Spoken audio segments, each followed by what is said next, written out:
Halo Dimas Diajeng, apa kabar kalian semuanya? Kali ini Kang Surya akan memberi kata-kata atau kalimat motivasi yang lucu ya, buat kalian tetap semangat. Jadi jangan pernah menyerah, karena menyerah itu seperti menyerahkan potongan kue padaku. Ayo bertarung dengan semangat, kemenangan ada di depan mata. Tinggal kita yang harus meraihnya dengan tangan sendiri. Di video kali ini saya akan mendongeng sebuah film antem-anteman berjudul Bulletproof Monk yang dirilis pada tahun 2003. Jadi film ini mengisahkan sosok monster kungfu yang memulai misinya menemukan anak didik yang pantas untuk menggantikan tugasnya, melindungi sebuah pusaka kuno yang menyimpan kekuatan luar biasa. Gimana kisah selanjutnya? Yuk mari kita simak alur ceritanya. Semuanya berawal pada tahun 1943 di Tibet. Terlihat seorang bisu muda sedang berlatih bersama gurunya. Kemampuan berkelahinya pun tidak kaleng-kaleng, sehingga membuat sang guru memberi tugas penting. Selain keahliannya dalam bela diri, biksu muda itu juga memenuhi 3 ramalan yang menandakan kalau ia pantas untuk menggantikan sang guru. Tugas penting itu adalah menjaga gunungan tertinggi. Tentunya itu bukan gulungan biasa maupun dadar gulung, melainkan sebuah gulungan yang membuat siapapun pembacanya bisa menjadi kuat, awet muda, dan kebal terhadap cedera. Akan tetapi tentunya gulungan itu bisa berakhir bencana jika berada di tangan yang salah ataupun manusia biasa seperti aku ini. Maka dari itu sang guru mempercayakan bisu muda ini sebagai pengganti untuk menjaga gulungan tertinggi. Sang guru kemudian menyalurkan energi kekuatannya dan mengingatkan si biksu muda agar menemukan penggantinya sendiri di masa depan untuk meneruskan gulungan tersebut.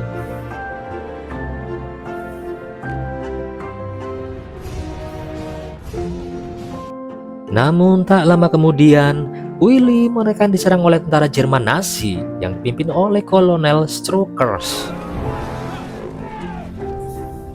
Semua biksu lalu dibunuh dengan senapan mereka, sedangkan biksu muda melawan Kolonel Strucker.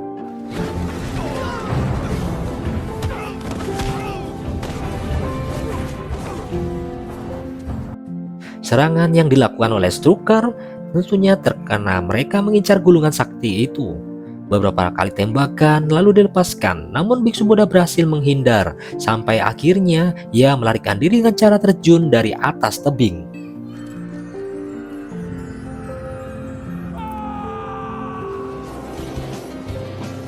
60 tahun kemudian, kayaknya sih gitu, terlihat seorang pencopet handal bernama Carl melancarkan aksinya di sekitar stasiun bawah tanah. Ia sengaja menabrak orang di kerumunan dan diam-diam mengambil dompet mereka. Karena ulahnya itulah, Carl pun diburu oleh para polisi.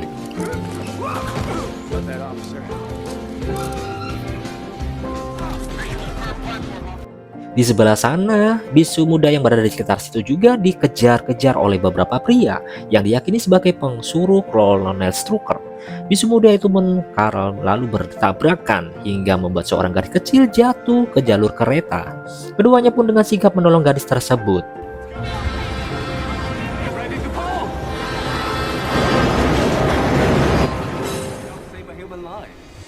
Setelah Kara dan bisu itu sedikit mengobrol, Kara diam-diam mengambil gulungan si bisu sebelum akhirnya ia kabur. Tapi sebelum sempat melangkah jauh, Kar dibawa oleh sekelompok geng dan kemudian dipukuli. Hal itu karena Kar mencopet di wilayah mereka. Sekelompok preman itu lalu mencoba mengambil apa yang sudah Kar dapatkan, tapi mereka cuma menemukan sebuah gulungan dan kemudian membuangnya. Salah satu mereka yang bernama Jet lalu muncul untuk adu jotos dengan Carl. Tapi di tengah duelnya itu, Carl laki-laki mencuri kalung milik Jet. Sampai akhirnya Mr. Fantastic yang merupakan pemimpin geng pun turun tangan dan mengajak Carl untuk duel. Namun Jet langsung menghentikannya sebelum memakan korban banyak. Sementara itu, si biksu yang dari tadi diam-diam mengikuti Carl lalu kembali memungut gulungan tadi dan terus mengikuti kemanapun perginya Carl. Besok tersebut memuji keterampilan Carl dalam berkelahi dan berpikir kalau Kar ini memiliki potensi untuk menjadi wirausaha. Salah penerusnya, ding. Hal ini dikarenakan Kar sudah memenuhi salah satu ramalan, yaitu membantu orang asing yang tak lain adalah gadis kecil yang terjatuh di rel tadi.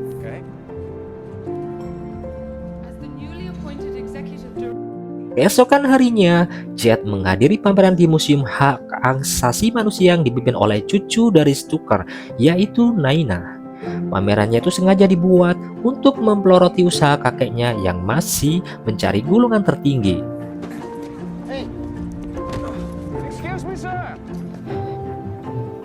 Di samping itu, biksu muda menceramai Kar yang masih saja mencopet di jalanan.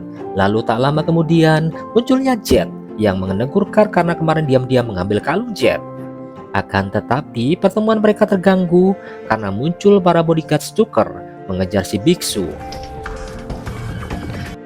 Mereka pun terlibat aksi kejar-kejaran di tengah perkotaan.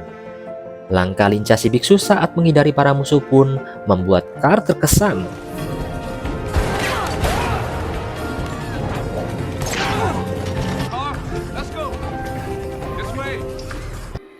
Biksu itu lalu membakar untuk bersembunyi di Benatu Asia.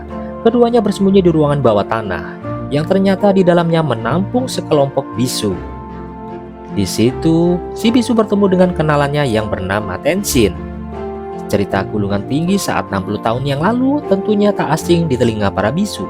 Itulah mengapa Tenshin menawarkan beberapa muridnya yang cukup kuat untuk menjadi penerus penjaga gulungan.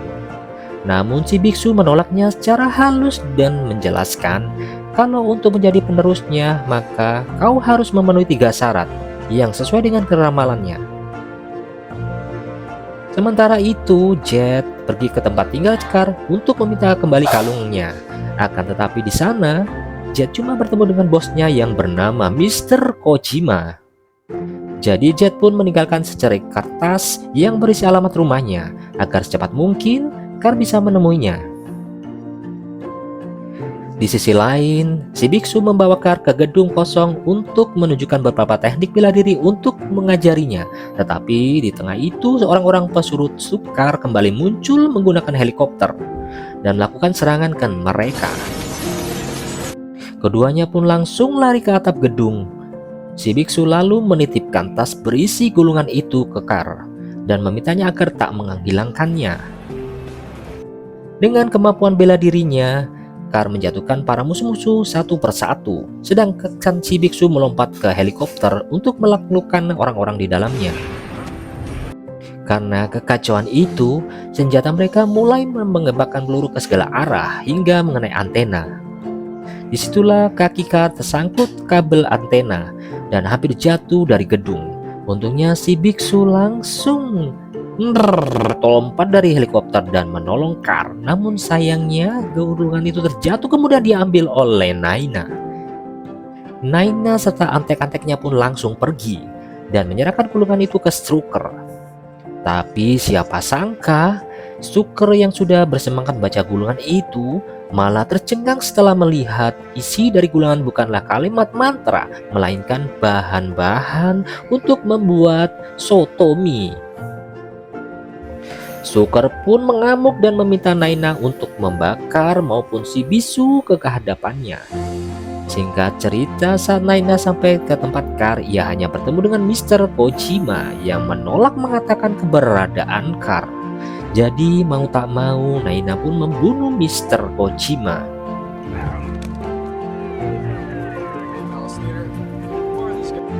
Bisu mulai bercerita tentang kejadian 60 tahun yang lalu di mana Stucker mengincar gulungan itu dengan tujuan menciptakan dunia sesuai keinginannya. Dan jika Stucker berhasil memiliki kekuatan gulungan itu, ia berencana memusnahkan ras maupun keyakinan yang dianggapnya rendah. Setelah kejadian 60 tahun yang lalu itulah, Stucker terus mengejar si biksu hingga sekarang. Jadi, biksu pun menyimpan isi gulungan itu di tempat yang aman, yaitu menulisnya di tubuhnya sendiri.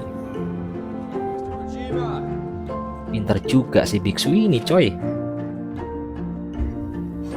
Saat biksu dan Kar sampai di rumah, mereka terkejut melihat Mr. Kojima sudah tak bernyawa. Si biksu pun menyesal karena sudah memperlibatkan Kar dalam masalahnya hingga membuat Mr. Kojima terbunuh. Biksu lalu menyuruh Kar agar pergi sejauh mungkin dan sudah menjadi tanggung jawab biksu untuk melawan Stuker sendirian. Namun, Kar merenungi semuanya dan memilih ikut bergabung dengan si biksu. Kar lalu pergi mencari biksu ke binatang Asia dan menjelaskan keinginannya membantu biksu melawan Stuker. Di tengah percakapan itu, Naina beserta anak-anaknya muncul menyerang tempat persembunyian mereka. Jadi biksu dan Kar pun kabur lewat pintu rahasia.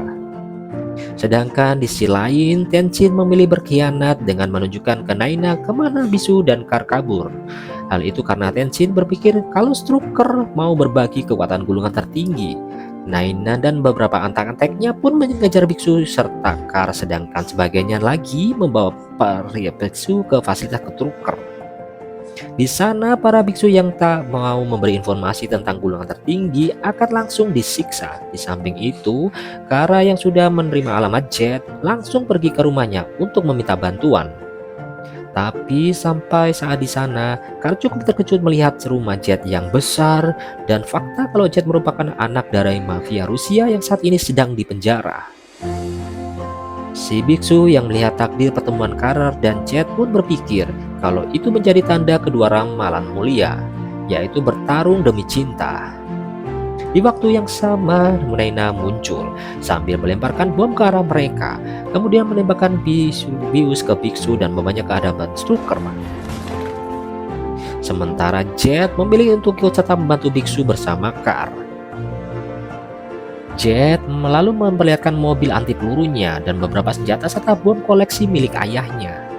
Sementara itu, Naina men-scan tato mantra yang ada di tubuh biksu untuk nantinya dibaca oleh kakeknya. Setelah Strucker membaca bait pertama gulungan tertinggi, ia berubah menjadi kembali muda. Tapi tentunya si biksu tak membiarkan Strucker mengambil semua kekuatannya, karena bait terakhir mantra itu hanyalah biksu lah yang menghafalnya. Strucker pun sewot dan memukuli si biksu beberapa kali sampai ia pingsan.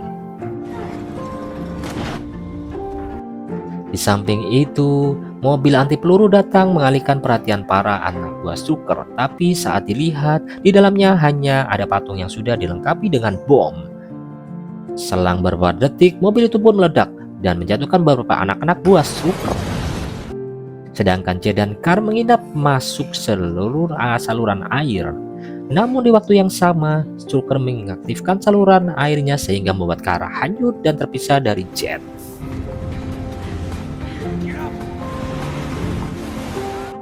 Setelah Jet keluar dari saluran air, ia langsung dihadapkan dengan Naina, membuat keduanya langsung adu jotos.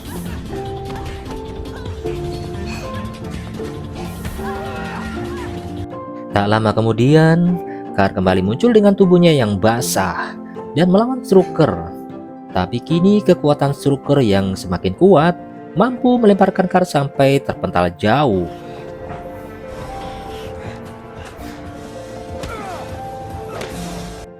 Si biksu yang refleks menangkap Kar pun ikut terpental sampai keduanya masuk ke dalam lift.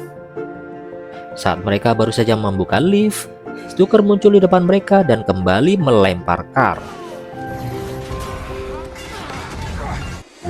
Kar pun kembali menghadapi Strucker, namun Strucker dengan mudahnya melemparkan Kar dan membuat Kar ketiban reruntuhan.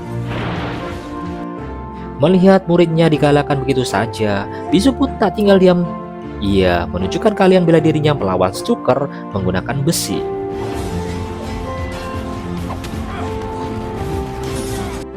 Sampai akhirnya Strucker hampir saja menjatuhkan bisi biksu dari papan iklan, sebelum akhirnya Kara kembali sadar dan menyerang Strucker dari belakang.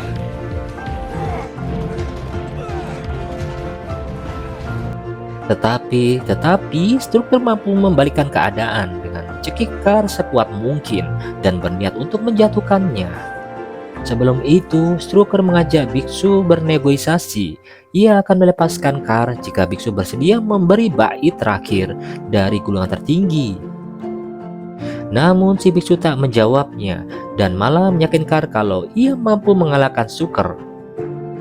Mendengar ucapan gurunya itu, Kar pun memukul wajah Stuker, membuatnya hampir jatuh. Akan tetapi, biksu dengan cepat mengambil besi untuk menolong Stuker dan memberinya kesempatan terakhir.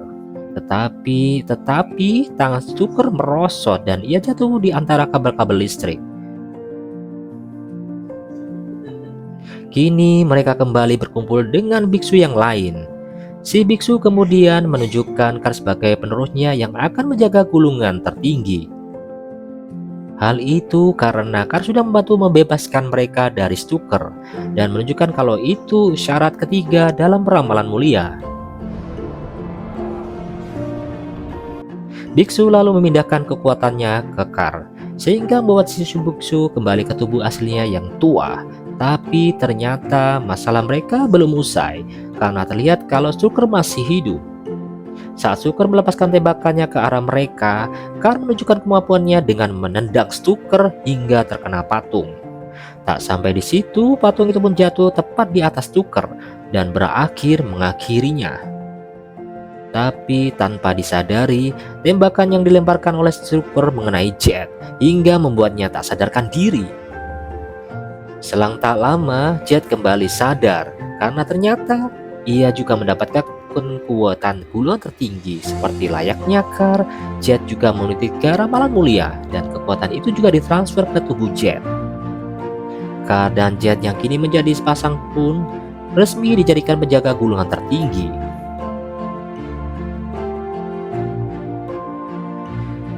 Di keesokan harinya, Biksu menemui mereka berdua untuk memberikan bait terakhir dan menganggap kalau pasangan itu tak bisa dipisahkan. Jet dan Kar pun mengucapkan selamat berlibur ke Biksu karena kini sudah pensiun dari tugasnya. Sedangkan kedua pasangan itu melanjutkan tugas pentingnya tersebut. Film pun entek. Micacau. Bye-bye.